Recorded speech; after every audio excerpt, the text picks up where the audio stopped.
Hello friends, you are most welcome to universal physics with JK. और मैं आशा करता हूँ कि आप सभी अच्छे होंगे, स्वस्थ होंगे।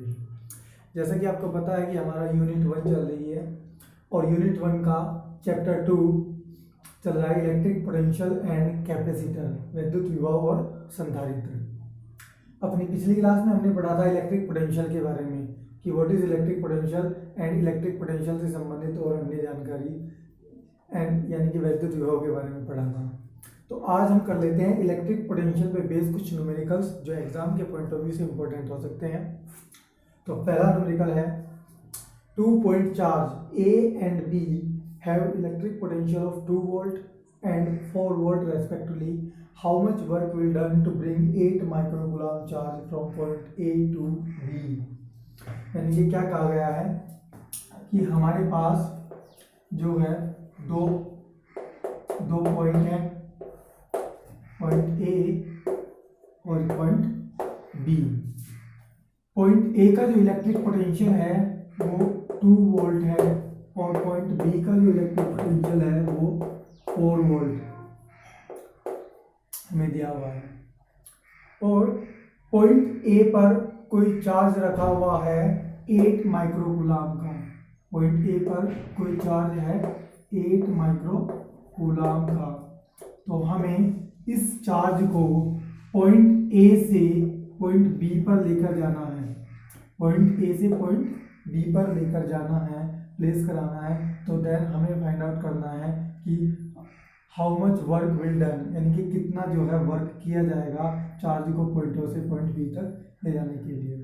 तो जैसे कि हमने पिछली क्लास में पढ़ा था कि चार्ज को एक पॉइंट से दूसरे पॉइंट तक ले जाने के लिए जो हमने पढ़ा था वैद्युत विभवांतर होता है।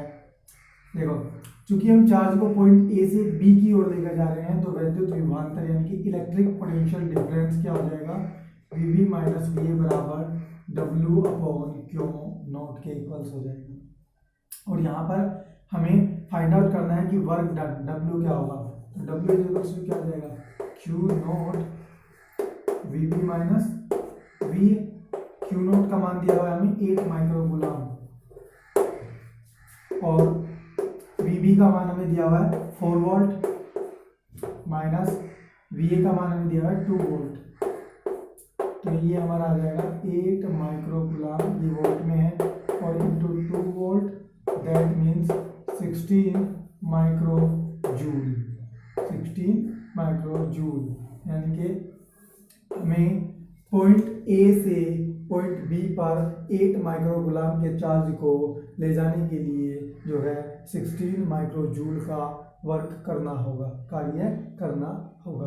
क्वेश्चन नंबर 2 पॉइंट चार्ज 5 × 10⁻⁻⁸ के 8 कूलम्ब एंड माइनस के 3 × 10⁻⁻⁸ के 8 coulomb are located 16 centimetre apart at both point on the line joining the two charge is the electric potential 0। यानी कि क्या कह रहा है कि हमारे पास को दो पॉइंट चार्ज हैं जो एक दूसरे से 16 सेंटीमीटर की दूरी पर रखे हैं। तो दोनों आवेशों को मिलाने वाली रेखा के किस बिंदु पर वैद्युत विभव शून्य होगा। हम कंसीडर कर लेते हैं ये हमारा कोई पॉइंट ए है जिस पर जो चार्ज है वो मान लो क्यू ए है, उसका वैल्यू जो है 5 × 10⁻⁻⁸ कूलम्ब। और ये हमारा कोई पॉइंट बी है जिस पर जो चार्ज है वो दिया हुआ है -3 × 10⁻⁻⁸ कूलम्ब। तो ये कह रहा है कि जो पॉइंट ए है वो बी से 16 सेंटीमीटर की दूरी पर है, यानी कि इनके बीच की जो टोटल डिस्टेंस है वो है 16 सेंटीमीटर। ठीक है, तो कह रहा है कि इन दोनों बिंदुओं को मिलाने वाली रेखा, इन दोनों बिंदुओं को मिलाने वाली रेखा के किस बिंदु पर इलेक्ट्रिक पोटेंशियल जो है वो 0 होगा। तो हम कंसीडर कर लेते हैं कि ये हमारा कोई बिंदु सी है जहां पर जो है इलेक्ट्रिक पोटेंशियल क्या है, 0 है। जहां पर जो इलेक्ट्रिक पोटेंशियल क्या है, 0 है। ये बिंदु जो सी है हम मान लेते हैं कि बिंदु ए से पॉइंट ए से एक्स डिस्टेंस पर है। तो पॉइंट बी से कितना होगा, क्योंकि टोटल डिस्टेंस 16 सेंटीमीटर है, ये x है, तो पॉइंट बी से आ जाएगा तुम्हारा 16 - x सेंटीमीटर के इक्वल्स आ जाएगा।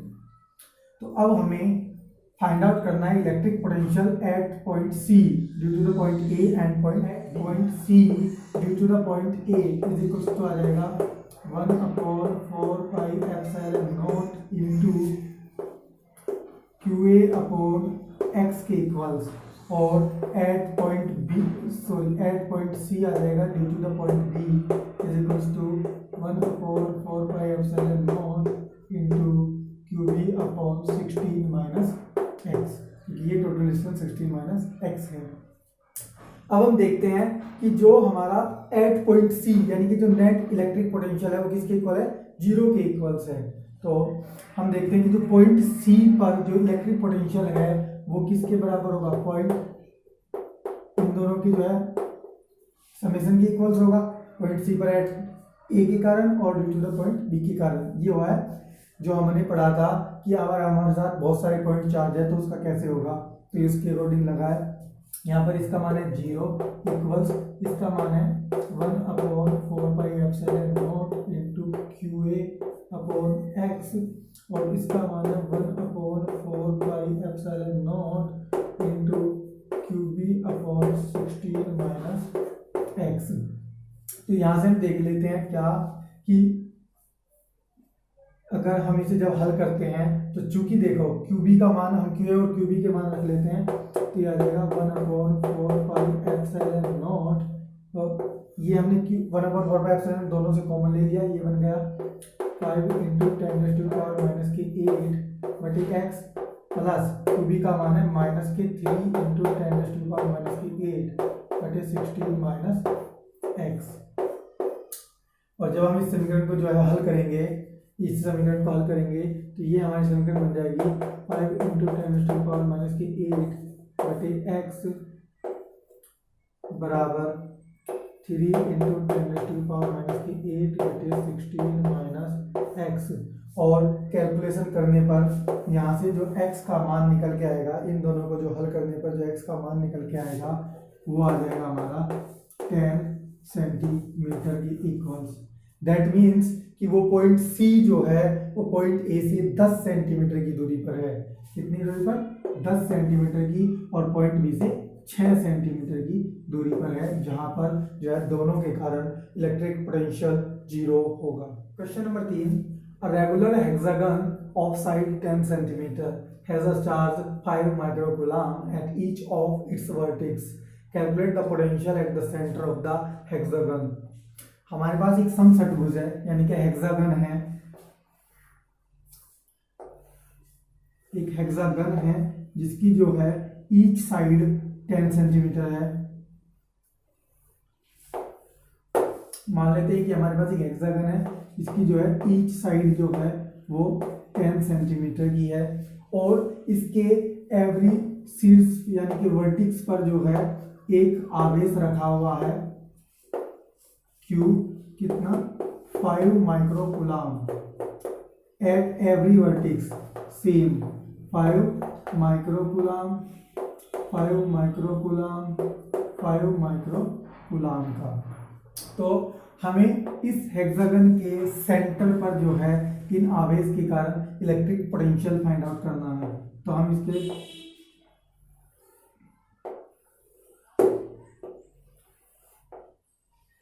देखो, तो हमें इस पॉइंट पर, मान लेते पॉइंट O है, तो हमें पॉइंट O पर इन सभी के कारण जो है इलेक्ट्रिक पोटेंशियल फाइंड आउट करना है।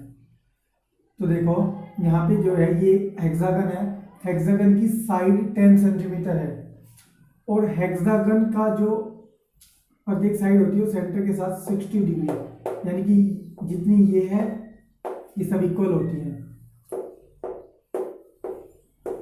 ये सब जो है इक्वल होती है हेक्सागन के अंदर। दैट मीन्स कि ये 10 सेंटीमीटर है तो ये भी कितनी होगी 10 सेंटीमीटर, ऐसे ये 10 सेंटीमीटर सब 10 आ जाएंगे। दैट मीन्स कि हमें पॉइंट O पर इस पॉइंट चार्ज के कारण अगर फाइंड आउट करना है इलेक्ट्रिक पोटेंशियल, तो V क्या हो जाएगा, V हो जाएगा 1/4πε0 इंटू Q/R के इक्वल्स, ये हो जाएगा। अब चूंकि यहाँ पे देखो कि जो हमारी R है वो एवरी पॉइंट पर सेम है, और Q जो है वो भी एवरी पॉइंट पर सेम है, तो हमें सभी के कारण इस पर निकालना है। तो अगर इसके कारण निकालते तो एक के कारण निकालते तो ये आएगा, और यहाँ पर टोटल कितने हैं 1 2 3 4 5 6 6 है, तो टोटल कितना आ जाएगा 6 Q/R। ये आया है हमारा जो हमने पढ़ा था electric potential due to the group of point charge, यानी कि बिंदु आवेशों के समूह के कारण एक वैद्युत विभव फाइंड आउट किया था। तो उसमें सभी का जो है सम हो जाता है। तो यहाँ पर चार्ज इक्वल था एवरी पॉइंट पर और आर भी सेम थी, इसलिए हमने डायरेक्ट 6 कर दिया। तो यहाँ पर फाइंड आउट कर लेते हैं। 1/4 का मान होता है 9 × 10⁻⁹ इंटू 6 और Q का मान दिया 5 माइक्रोकूलम, यानी कि 5 × 10⁻⁶ कूलम, और R हमारे पास है 10 सेंटीमीटर, यानी कि 10 × 10⁻⁻2 मीटर के इक्वल आ जाएगी। तो हम इसे जो है कैलकुलेट कर लेते हैं, और कैलकुलेट करके यहाँ से जो इसका आंसर आ जाएगा वो आ जाएगा हमारा 2 डेसिबल 7 × 10⁻⁶ वोल्ट, 6 वोल्ट। तो वैद्युत विभव यानी कि इलेक्ट्रिक पोटेंशियल हमारा आ जाएगा 2 डेसिबल 7 × 10⁻⁶ वोल्ट या जूल पर। Question number 4, a charge Q is distributed over two concentric hollow sphere of radii R1 and R2 where R1 is greater than R2 such that their surface charge densities are equal and find the potential at their common center। यानी कि ये क्या कह रहा है कि हमारे पास दो खोखले गोले हैं जो एक ही केंद्र पर बने हैं, यानी कि जिनका सेंटर कॉमन है। मान लेते हैं एक ये हमारे पास खोखला गोला और दूसरा खोखला गोला ये है, दोनों का जो सेंटर है वो एक है, यानी कि दोनों का जो सेंटर है वो कॉमन है, मान लो O। तो ये कहता है कि इन दोनों गोलों का जो कुल चार्ज है, यानी कि जो टोटल चार्ज है वो Q है, जो इसकी बाहर वाले की जो रेडियस है वो R1 है और इसकी जो रेडियस है वो R2 है। तो हमें इस पॉइंट O पर इन दोनों के कारण जो है इलेक्ट्रिक पोटेंशियल फाइंड आउट करना है, विद्युत विभव ज्ञात करना है, जबकि इन दोनों स्फीयर की जो है चार्ज डेंसिटी, यानी कि पहले वाले पे मान लेते हैं σ1 जो होगी हमारी सरफेस चार्ज डेंसिटी, और जो दूसरे वाले पे मान लेते हैं क्या σ2। ये कहा है कि there surface charge densities are equal, यानी कि पहले बाहर वाले की और अंदर वाले की, यानी कि रेडियस R1 और R2 वाले की जो सरफेस चार्ज डेंसिटी है वो दोनों क्या है इक्वल्स दे रखी है।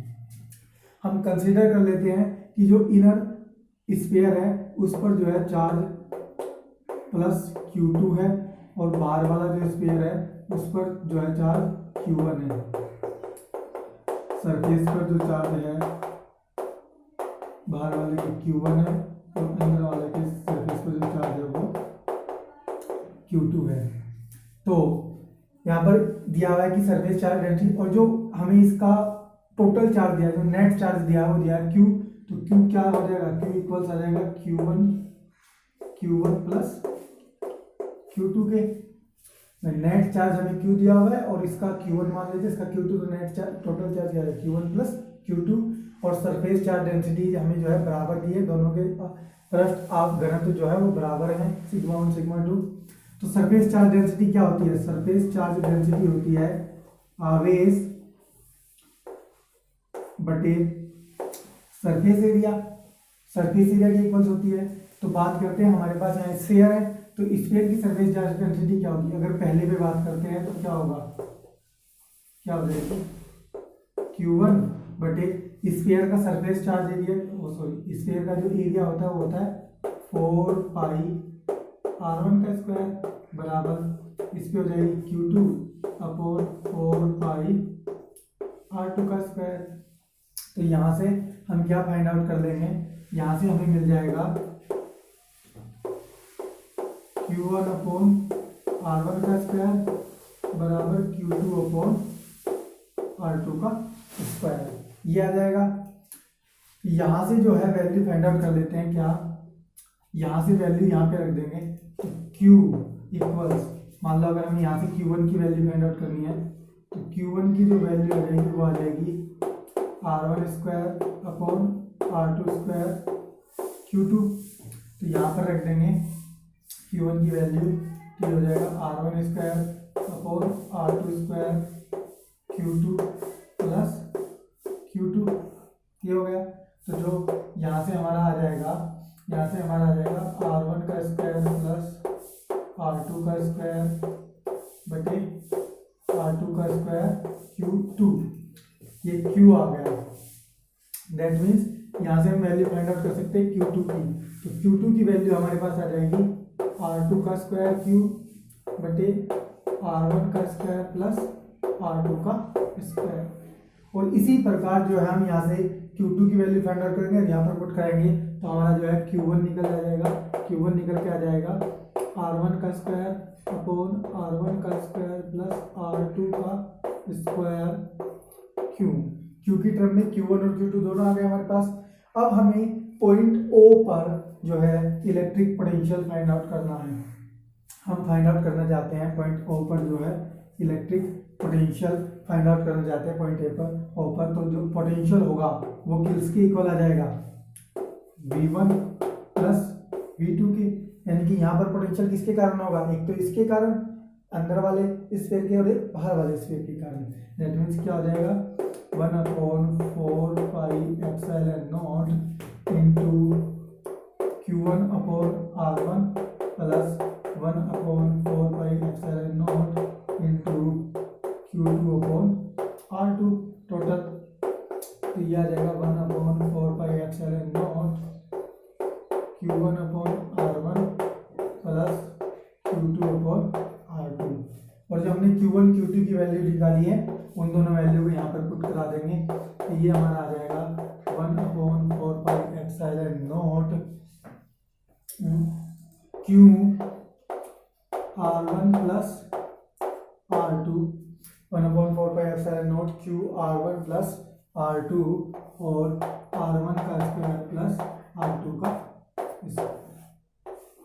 ये हमारा जो है नेट इलेक्ट्रिक पोटेंशियल आ जाएगा at point O due to these spheres. यानी कि इन होलो स्फीयर्स के कारण जो नेट इलेक्ट्रिक पोटेंशियल आएगा एट पॉइंट O ये होगा 1/4 pi epsilon not Q R1 plus R2 upon R1 का स्क्वायर प्लस R2 का स्क्वायर। और ये क्वेश्चन काफ़ी बार जो है एग्जाम में पूछा गया है। एग्जाम के पॉइंट ऑफ व्यू से काफ़ी इंपॉर्टेंट क्वेश्चन है। तो फ्रेंड्स आज के लिए इतना ही, और आगे मिलते हैं कुछ नए क्वेश्चनों के साथ अगली वीडियो में।